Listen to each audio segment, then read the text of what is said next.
Bonsoir mes frères, mes sœurs, dans le Seigneur, chers compatriotes, que la gloire, que l'honneur, que la puissance, que l'excellence, que l'adoration viennent à notre Seigneur et notre Dieu.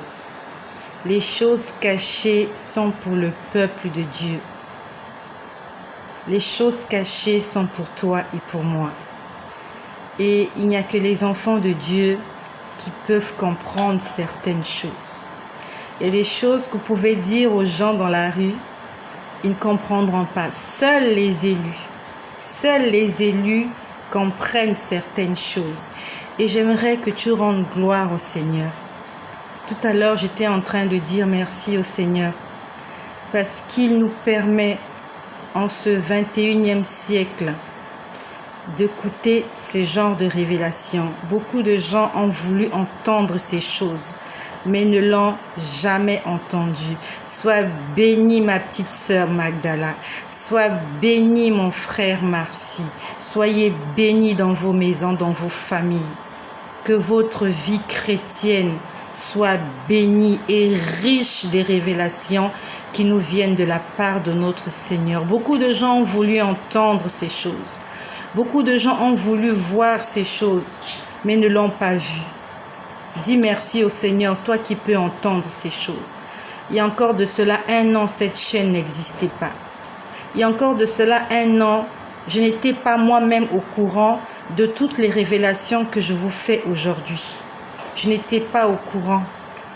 Tous les jours qui passent, le Seigneur est en train de nous révéler, de nous avertir, de nous parler, de nous fortifier, de nous exhorter. Tous les jours. Cette chaîne a commencé en novembre 2020. Décembre, janvier, février, mars. Ça fait 4 mois que nous sommes là et nous avons tellement appris. Je ne sais pas si toi tu as appris beaucoup de choses, mais moi personnellement, j'ai beaucoup appris. Je suis en train d'apprendre avec vous. Je ne suis pas pasteur, je ne suis pas prédicateur, je ne suis pas tout ce que vous pouvez imaginer. Je suis juste l'esclave de Jésus. Je suis une personne que le Seigneur a sortie de l'enfer. Je tombais dans l'enfer. Il m'a sorti de là et il m'a dit, tout ce que je te montrerai, tu vas le dire aux autres. Parce qu'il y a beaucoup de gens comme toi qui sont dans l'ignorance. Je vivais dans l'ignorance. Et toi qui peux entendre ces choses, dis merci au Seigneur.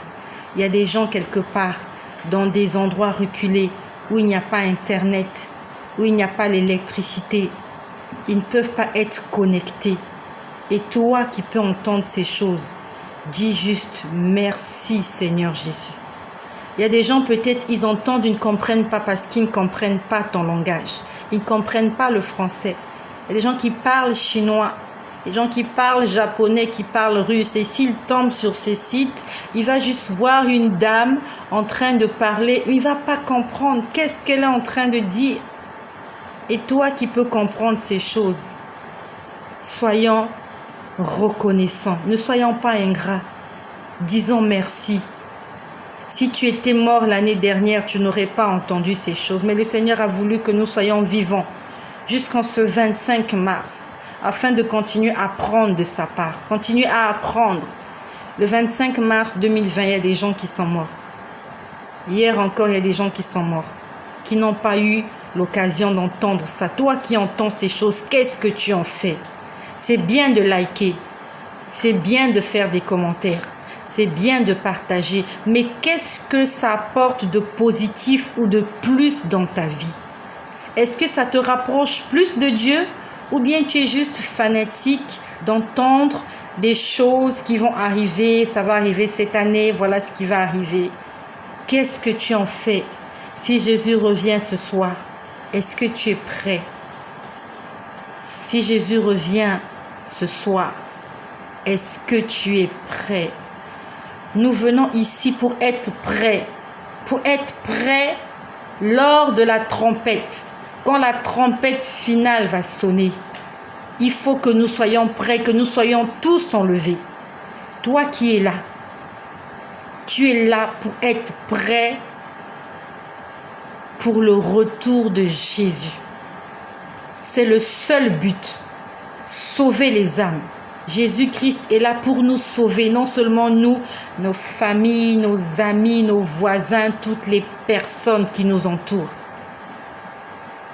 Il faut que tu te serves de toutes les révélations que tu entends sur cette chaîne afin de te préparer au grand jour. Peut-être le jour où la trompette va sonner et peut-être même avant. Parce qu'il y a beaucoup de personnes qui vont mourir avant le retour de Jésus. Est-ce que nous serons prêts? Même moi qui vous parle, je fais attention à moi. C'est pas parce que le Seigneur me chuchote à l'oreille, me dit des choses, que ça veut dire que je suis qualifié. Moïse parlait avec Dieu, nez à nez, bouche à bouche. Je ne sais pas trop ce que ça signifie, mais j'ai l'impression qu'il parlait comme ça, comme des amoureux, face à face. Quand Dieu parlait, il pouvait sentir le souffle de Dieu sur son nez. Il pouvait sentir la respiration. Je ne sais pas si Dieu respire. Non, il ne respire pas, c'est un esprit. Dieu ne respire pas, c'est un esprit. Mais il pouvait sentir le souffle. Le souffle, on peut le sentir. Dieu a un souffle.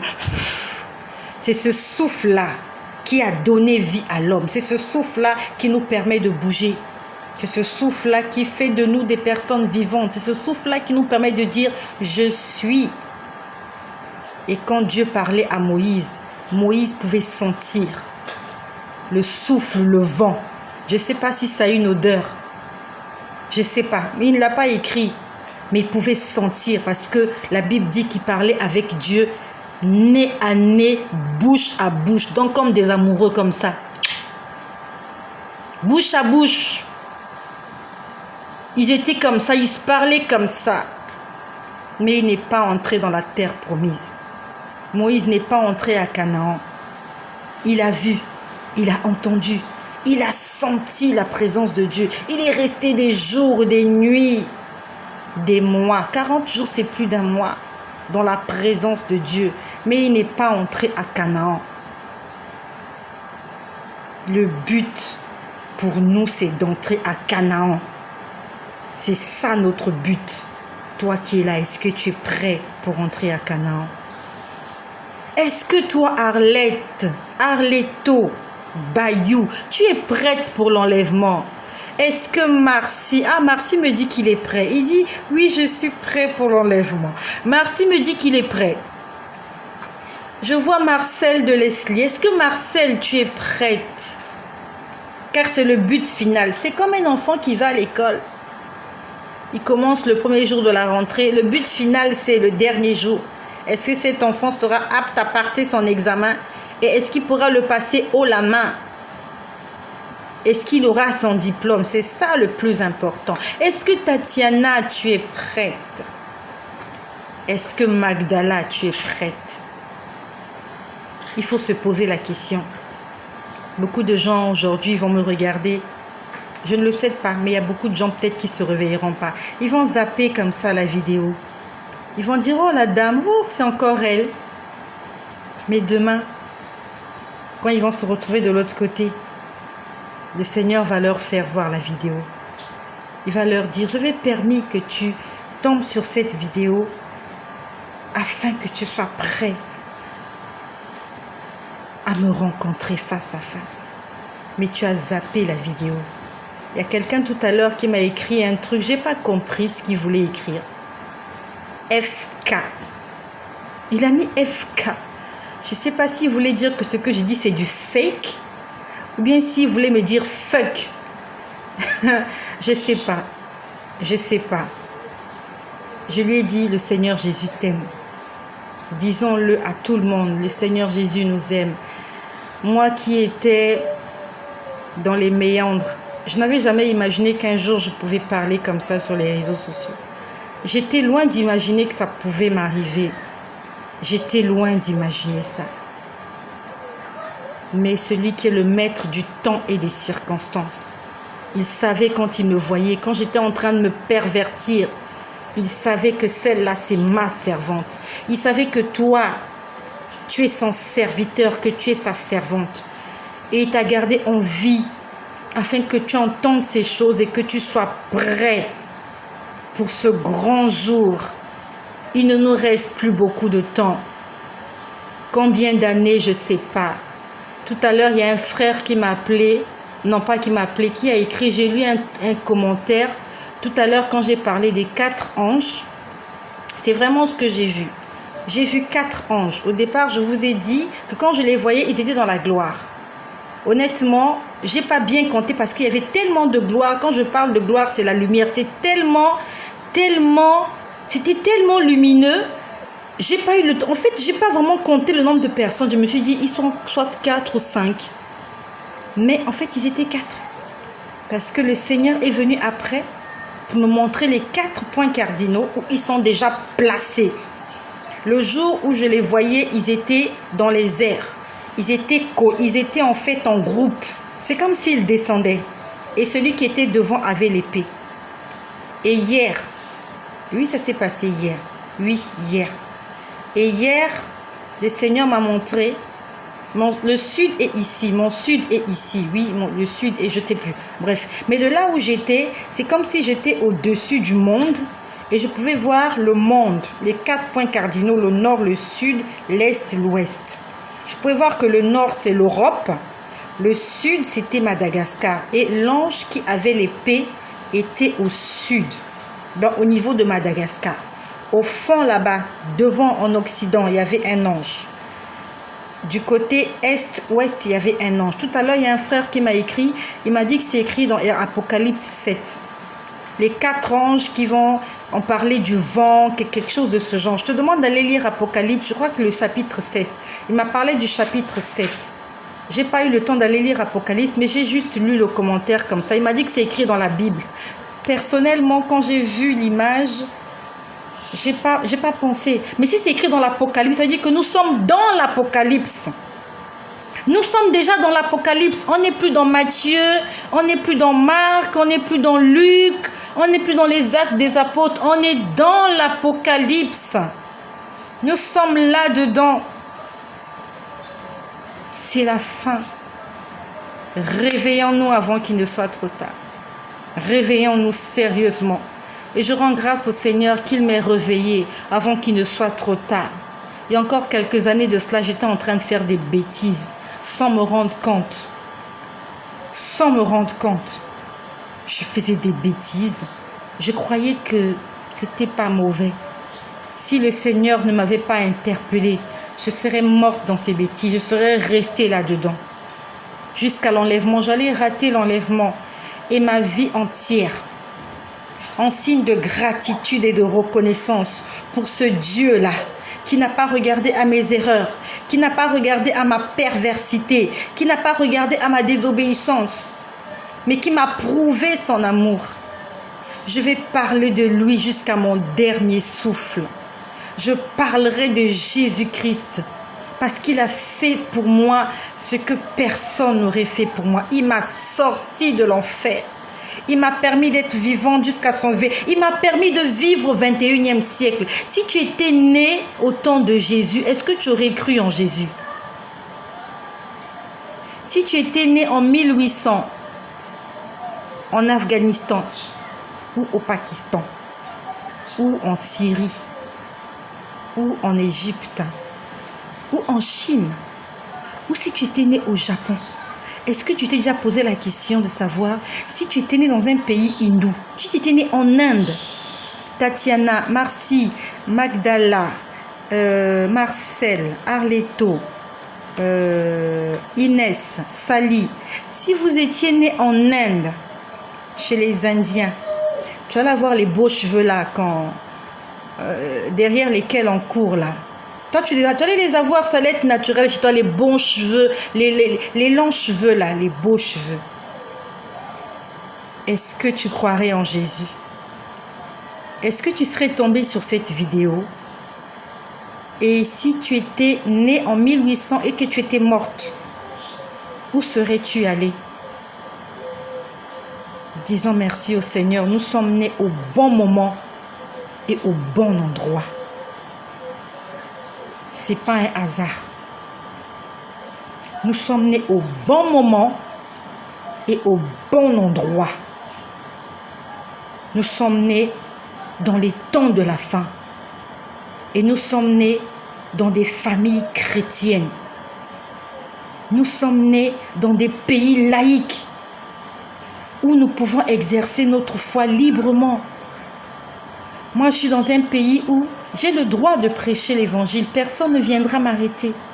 J'ai le droit d'aller au marché. Je peux le faire, dire aux gens Jésus t'aime. Mais il y a des pays où tu n'as pas le droit de dire ça. Il y a des pays où pour aller à l'église, il faut se voiler, il faut se cacher. Où tu ne peux pas chanter des louanges de Dieu dans la rue. C'est défendu. Ça te risque et péril. Il y a des pays où les gens sont brûlés vifs, où les gens sont poignardés, où les femmes sont violées, les femmes enceintes sont éventrées, les enfants sont égorgés devant leurs parents. Si nous étions dans ces pays-là, quelle raison aurons-nous donné à Dieu pour ne pas le servir? Toi, tu es dans un pays où il y a la liberté d'expression. Tu n'arrives même pas à dire à ton voisin que Jésus l'aime. Tu n'arrives pas à le dire aux gens de ta famille. Tu n'arrives même pas à manifester ta foi. Dans ta famille, on ne sait pas que tu es chrétien. Là où tu travailles, on ne sait même pas là où tu pries. Dans ton voisinage, les gens ne savent pas qui tu es. Mais si tu étais né là-bas, là où on égorgeait les gens, c'est là-bas que tu allais proclamer que Jésus-Christ est Seigneur. Profites-en, non seulement profite, dis merci. Tu es peut-être à la recherche du mariage, tu es à la recherche du travail, tu es peut-être à la recherche de la santé. Mais juste le fait que tu sois né au bon endroit, au bon moment, est-ce que tu as déjà dit merci au Seigneur pour ça? On cherche le monde entier, mais les petites choses que nous voyons, on ne fait même pas attention à ça. Tu veux t'acheter une nouvelle voiture, tu veux de nouveaux vêtements, tu veux ceci. Mais le fait que tu puisses manifester ta foi librement, ça te glisse entre les doigts. Tu ne fais même pas attention que c'est une grâce que Dieu t'a donnée. De te réveiller le matin, le dimanche matin, de prendre tes enfants, de prendre ton époux, ton épouse et d'aller à l'église. Il y a des gens qui ne peuvent pas le faire. Il y a des gens qui ne peuvent pas lire la Bible en public. Dis merci au Seigneur pour ça. N'attends pas que ton compte en banque soit garni. N'attends pas seulement que ton congélateur soit plein. N'attends pas seulement de rencontrer l'âme sœur. Regarde-toi. Dis Seigneur, merci pour la personne que je suis. Là où tu es, je veux que tu le dises au fond de ton cœur. Si tu peux l'écrire, gloire à Dieu. Seigneur, merci pour la personne que je suis. Merci d'avoir fait de moi ce que je suis. Avec ma taille, avec ma corpulence, avec mon teint, avec ce que je suis. Merci. Parce qu'il y a des gens qui n'ont pas de pieds. Il y a des gens qui n'ont pas de mains. Il y a des gens qui sont nés malformation congénitale. Mais moi, je me lève. Même si tu boites, mais au moins tu peux marcher, tu peux faire tes courses. Est-ce que tu dis merci au Seigneur pour ça? Tu te plains juste. Il y a le chômage, il fait trop chaud, il fait trop froid, il n'y a pas l'électricité, il y a des coupures d'eau, voilà, il n'y a pas d'argent, on ne peut pas payer l'école des enfants, le gouvernement a fait ceci. Le Premier ministre a dit comme ça, le chef de quartier a fait ceci, j'en sais rien. On regarde toujours tout sauf nous-mêmes. Tu regardes tout sauf toi-même. Il y a coupure d'électricité, 5 minutes, tu te mets à crier. Il y a des gens qui n'ont pas d'électricité chez eux, ils vivent dans la forêt avec des moustiques. Toi, quand il y a coupure, 1 heure plus tard, ça revient. Et même quand il n'y a pas l'eau, tu sais où aller chercher l'eau chez le voisin. Même si tu n'as pas la télé, tu sais où aller suivre les informations. Tu vas chez le voisin. Quand tu as suivi les informations, tu rentres chez toi, tu dors. Toi, tu peux le faire. Il y a des gens qui ne peuvent pas le faire. Parce qu'ils sont alités quelque part, ils sont paralysés. Ils font leurs besoins dans les couches. Est-ce que toi, tu fais tes besoins dans les couches? C'est une grâce d'aller aux toilettes.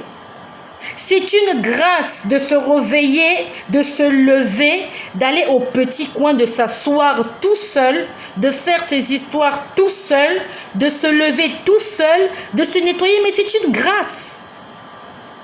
Il y a des gens qui ne peuvent pas le faire. Quand il veut le faire, il est à la couche. Il est obligé de demander aux gens qui sont autour de lui de le laisser seul. Et quand il l'a fait, il doit appeler quelqu'un pour venir le nettoyer. Quelle honte!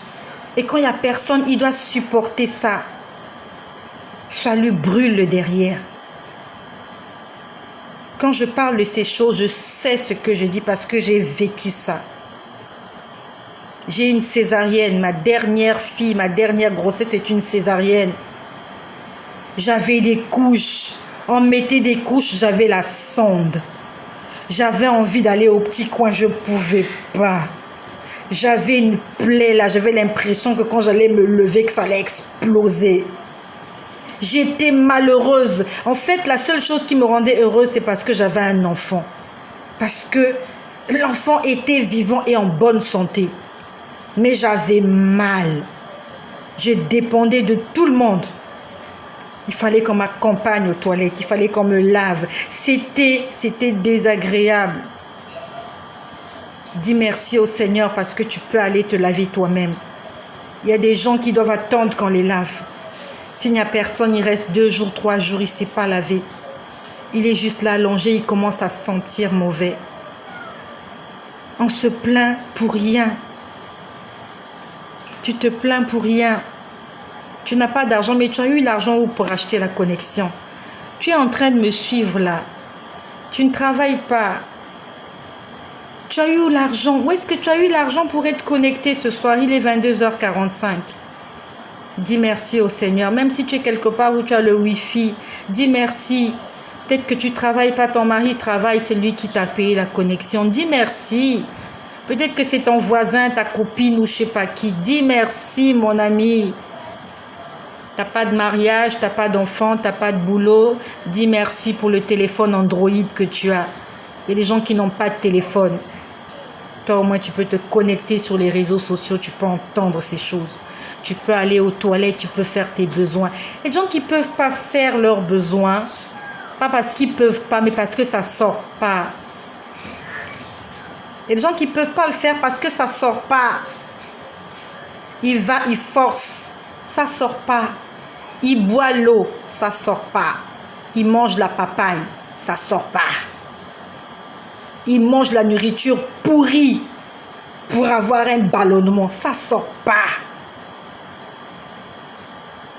Toi qui l'as fait ce matin, dis merci. Il y a des gens qui ne peuvent pas faire pipi. Ils ont des calculs rénaux, ils ne peuvent pas pisser. Toi, tu crois que ce sont des choses banales parce que tu le fais tous les jours. Il y a des gens qui ne peuvent pas faire ce que tu fais. Pipi. Pipi.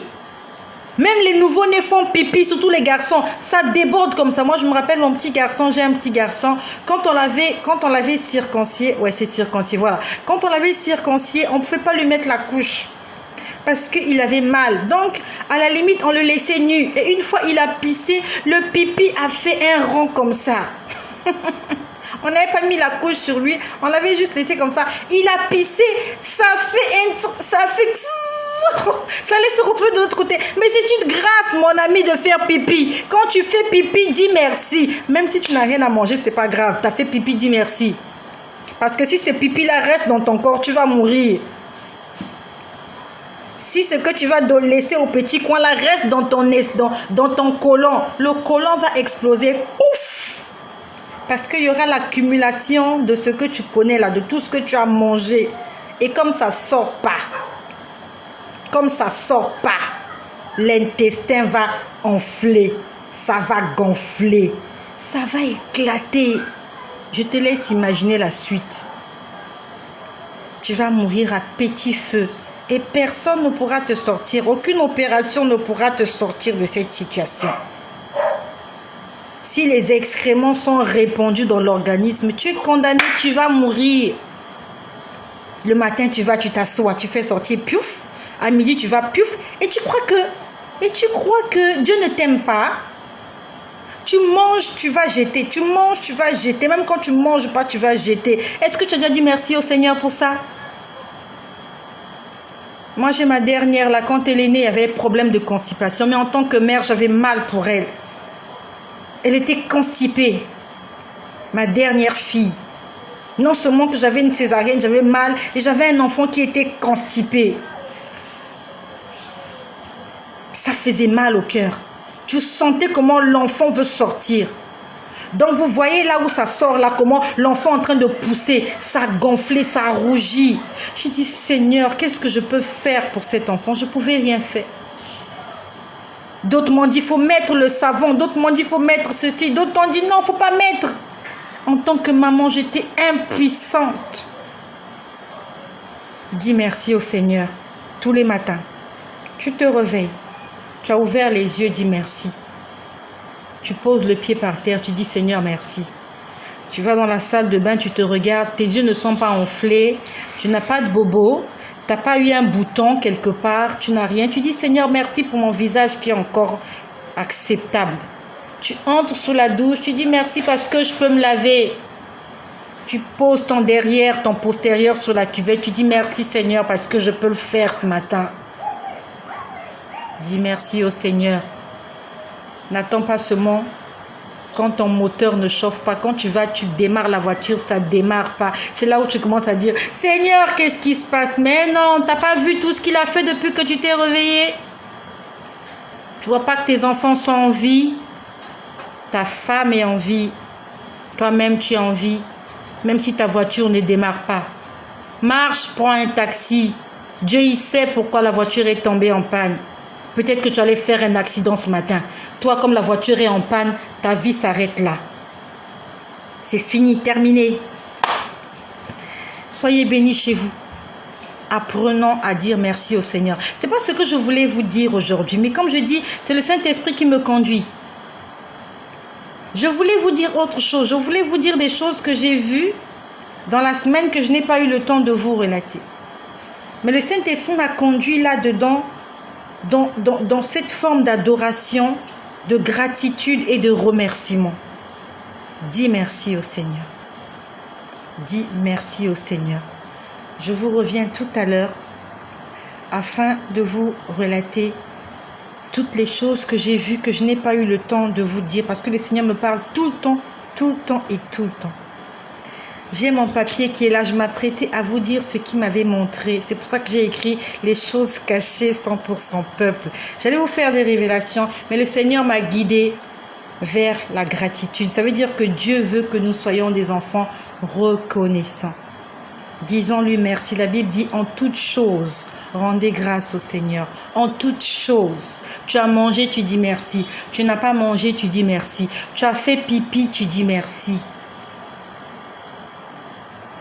Tu vas au petit coin, tu dis merci. Tu as pu te laver, tu dis merci. Soyez bénis chez vous. Et soyons des enfants reconnaissants vis-à-vis de notre Père qui prend soin de nous. Que le nom de Jésus-Christ soit toujours et toujours glorifié. Au nom de Jésus. Que la gloire, l'honneur, la puissance,